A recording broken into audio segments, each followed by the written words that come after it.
There's an African proverb that says it takes a whole village to raise a child. It takes a whole village to raise a child.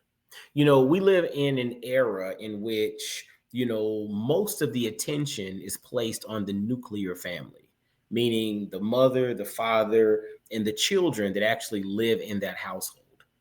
But the African proverb, it takes a whole village to raise a child, is extremely important.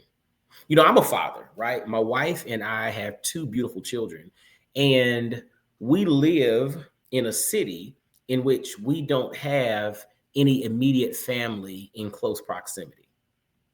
Yeah, we live in a city in which it's us. Now, we've built a village around us with, neighbors and church members and fraternity and sorority members and organizational members. We built a community around ourselves, but as it pertains to the village of our families, my wife and I don't have that, because as a parent now, my wife and I have our kids, and we're doing the best that we can, but we also see that at times not having uncles and aunts and cousins and grandparents to just randomly drop the kids off unplanned, we don't have that, right? So growing up, when our kids were younger, I mean, fortunately now, they're old enough to stay home by themselves.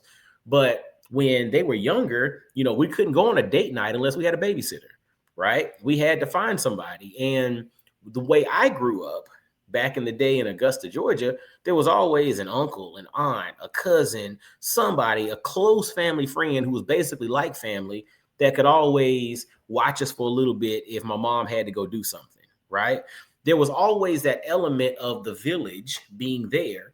Whereas that was something that we had to create when we moved away. And my wife and I have to create raising children away from our respective family nucleuses. And so I think of the way we live today, some of our success also becomes a shortcoming. Some of our success, our ability to move around the world, not be in close proximity to the people, and probably run away from some of the trauma that come along with being. So listen, he said so much right there that sometimes the success becomes our shortcoming because we now get away from part of that nurturing village that we had.